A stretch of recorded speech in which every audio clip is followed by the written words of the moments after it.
So I paint flowers in watercolor and I love a good reference book. In today's video, I'm going to share with you 3 of my favorite reference books full of beautiful flowers that you can buy on the market today. Not only am I going to give you a tour of what these books offer and all the different beautiful pictures inside, I will also be showing you paintings that I have created from these books. And especially this one will be a treat because I am going to show you how I use single individual flowers from the Flower Color Guide to create my own arrangements, my own bouquets. So I hope you enjoy the video. Let's dive right in. So you may know that I love a vintage flower, and my favorite vintage floral book, and I have a few, and this is one of the few that you can actually still buy today, and it's Pierre Joseph Redoute's Book of Flowers. He's actually quite known for his roses, but this is a lovely small version of a coffee table book that's a lot bigger that you can buy quite affordably, and I link the link in the description below. And let me give you a tiny little tour of this book, and then I'll show you some paintings that I've actually created from this book.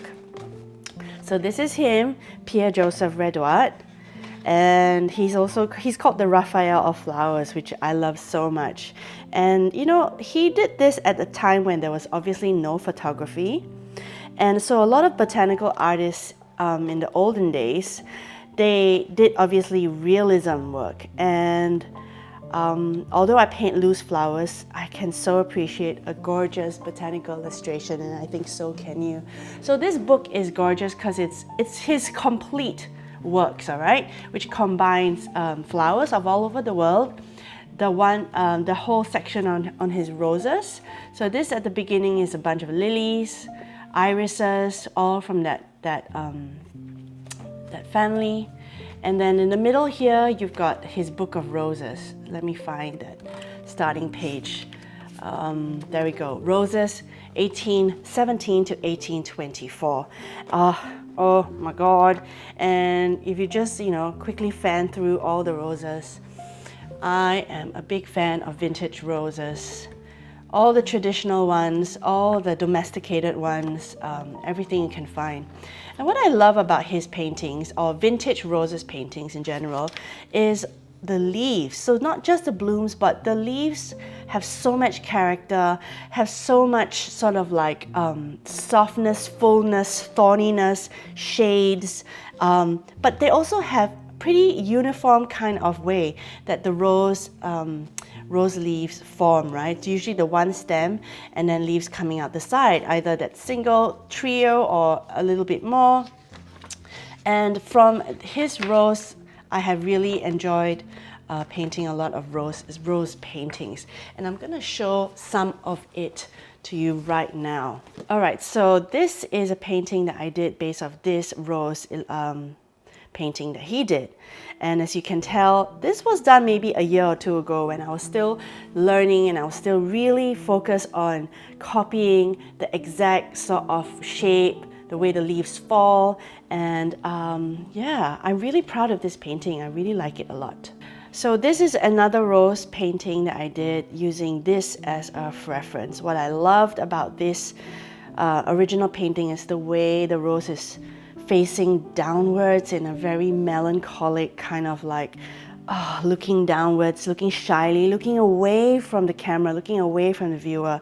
And I wanted to capture it in this painting, which the angle is slightly different, but it gave me a lot of wonderful chance to practice that kind of way of painting. What I love about having books to flip through is that just choosing what to paint feels really an enjoyable experience. And I remember flipping to this one and feeling incredibly drawn again to this. What is this? This is a fire lily, striped Barbados lily. And this is my version of it. And as you can tell, of course, mine is more raw. But what I managed to sort of learn from this was, the shades of that leaf, how it went from a bit dark to slightly lighter, the way the petals was pointing in this direction, and of course the additional bits of bulbs of here. I love this one. And then I also painted another Also Barbados lily here, this one here, which is just same flower, but maybe in a bigger bloom, and it's got more of the stamens coming out. Yep, so those are the two Lily Barbados that I've used. Okay, so this trio was really beautiful and I wanted to recreate it. And I actually did a very abstract version of it, and I used a bit more cooler, funkier colors. So this is an example of how you can use a picture as a reference, but you know, really make your own spin on it. And I really like this one. This is nice.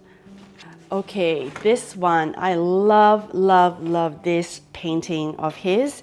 I believe it's what is it? It's carnations. They're not roses, they're not carnation. And this is in the last chapter of this book, which is Most Beautiful Flowers, where he features combinations of different flowers. And this is one version that I did, all right? So as you can see, I just used the few flowers as reference. I added one on top here, and so I kind of like moved this one up here, and I put a nice purpley background to it.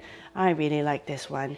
And then a few months later, I just felt the urge to paint it again, and this was very, very quick. This is like a loose version, no background obviously, but I played with neons, colors.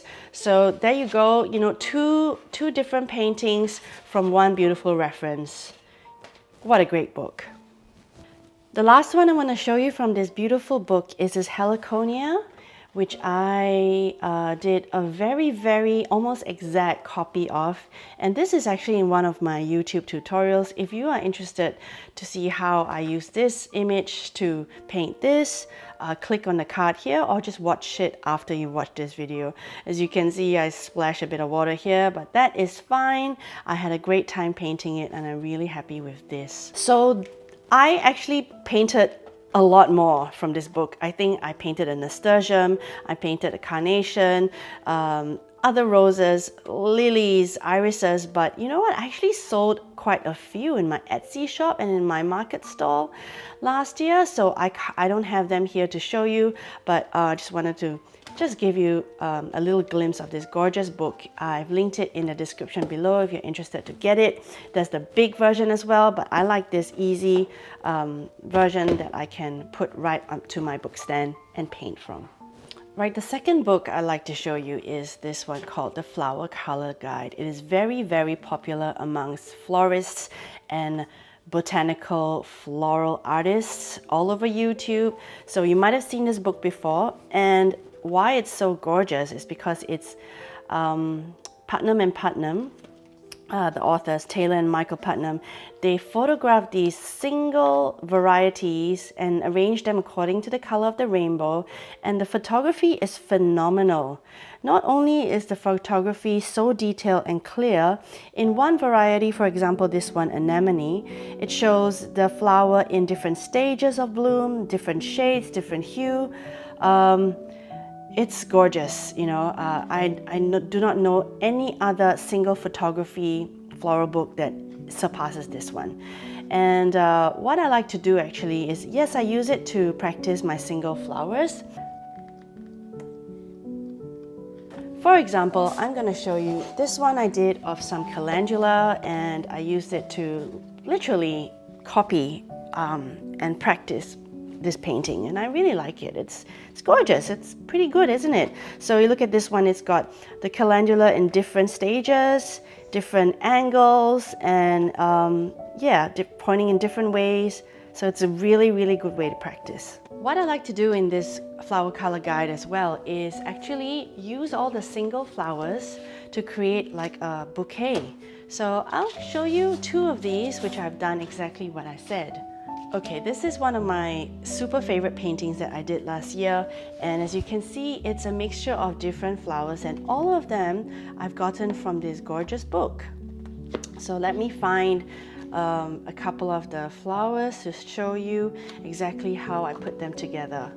So the first one is this one here, the anemone, and what I love about the pictures in this book, the photographs, is that it shows the flowers in different stages. As you can see, different stages, different hues, and also pointing in different ways.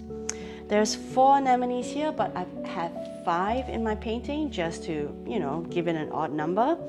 And then how I do it is that I pick a main flower first, one of the, you know, I pick a central big hero flower, and then I start to just add on filler flowers. So I just flipped, and whatever catches my eye, I add on. So I added on chamomile here on the left hand side, and then let's see what else I got. This beautiful blue filler flower here called Cineraria here, and then these are featured right down the middle here. And oh yeah, even these Bell Clematis, which I put on the right hand side. So this is me learning flower arrangement, me learning ways to put different flowers together, and you're really just, you know, practicing flower arrangement but with painting. So that's one painting I'm really, really proud of. The next one I want to show you is this one here. I love this one too. So let me get to the pages where this one is featured. So the main flower, the first one I painted were these dahlias. And here we have the 3 purple dahlias here. I loved it because it's really light, very transparent, and I put in a lot of the darkness in the petals to let it have that bleedy effect. And then of course here I just, you know, just looked at the next page and saw these anthuriums, and I said, yes, let's put 1 or 2. All right, let's find the others. Keeping with an analogous scheme, all purpley pinks, I put some, and what is this one called? It's autumn anemone, Japanese anemone, right down the middle. And then I wanted to just inject some darkness, so I sort of like flipped to the back side of the book where all the dark flowers are and added these color lilies. And this was also a great way for me to learn how to paint dark flowers. So you see there's a bit of highlight here, so I kind of lifted a bit of painting to get that effect. So really a wonderful way to practice. And if you have this book at home, I really encourage you to do the same, you know, just go in there, pick flowers. Oh yes, another thing I want to tell you about this book is at the end, there are all the single flowers put in these little perforated card, which you can pull out and use, but I find it, I just can't bear to do it myself. It's such a gorgeous book. So it's just there, but if you want to do that, you can. And then finally, I want to share with you one single painting that I did, and I can't, you know, do this video without showing you a rose. I love a rose, and this rose here is based on this photograph reference. And as you can see, I didn't follow exactly. I put the bud that's here down here instead of up here, and I just, you know, changed it around a bit. But again, I like that there are different values of the same color. I like that they're all pointing in different directions, and it's a wonderful way to practice painting flowers, just single flowers. Alrighty, we're going on to the third book now. This is called The Flower Color Theory, and it's actually the next book after this one, where the creators of this book, instead of single flowers, just give you these stunning bouquets all put together. And what I love about it as well is that if you're really into your colors, all the swatches of each bouquet is here on the side. So if you're into mixing your colors up beforehand, this is a very, very good guide to do so. Really love this book. I recall last year spending heaps of time, just really spending a lot of time with this book, painting from it, learning so much. And I am so excited to show you a couple of the paintings. So this one here, let me find the page. I really like this one, and I think it's quite a popular painting. I've seen it all over Instagram in different challenges, and what I like about it is practicing the lightness of this poppy. Obviously I didn't go that light, you know, but it's a practice. And I love the arrangement of this because it's so simple, so stunning. It's got different heights, different colors, different values, all in one painting to practice. So good. I remember when I painted this and I finished painting, I actually looked at it and go, oh my God, Crystal, this is the best painting you have ever produced, and gave me so much pride and joy. Okay, the next one, let me flip. and grab the painting. This is a wonderful rainbow bouquet. Rainbow meaning it's got all the colors of the color wheel, usually tying in together to complete. And also in this bouquet, I actually learned what a crown imperial fritillary flower is. I never knew that flower before, and I just love it. It is such a stunning, eye-catching hero flower. Again, this bouquet caught my eye because of the way you see these poppy stems were curling in all different directions. Just love that dynamic feeling that you get from this painting. And also the tulips just going in all these crazy directions. Stunning, modern bouquet. I learned so much from it, just couldn't get enough. The next one is this one here, which is quite sweet. It's one of the sweeter, less crazy paintings with a lot of pastel colors featuring anemone. Today, looking at this painting, I'm not super pleased about it anymore. Like I feel like I have come a ways from this. This is painted in 22, so last year, I don't know when. But yeah, a great practice piece. I couldn't get enough of this crown fritillary bouquet here, so did this one where it's got a giant peony, and I could tell with this one I went really fast, really loose. I didn't get too hung up onto the details, and just enjoyed myself. Next. All right, this one also a peony piece that I enjoyed so much, with a bit of poppy, I think these are pansies and roses. So really, right, from this book alone, I just learned so much, not cognitively learned, but just subliminally through all of these paintings, learned so much about flower arrangement, about value scale, about composition. So I encourage you to get one of these books and just paint, just copy, paint, learn how to do it. So good. All right, finally, but not, not least, I'm going to show you the cover of this book. And I have two versions here. I'm going to fill the screen with my two versions, overwhelm your senses. All right, the first one, I'll show you the first one first, okay? This one is the first one, meaning I did this maybe last year. It was just one day. I just needed to paint all the colors. You know me, I love all the colors. So I got, actually, it's not even, it's a back of an old painting. And I got my big fat brushes out and just went for it, splatter it everywhere.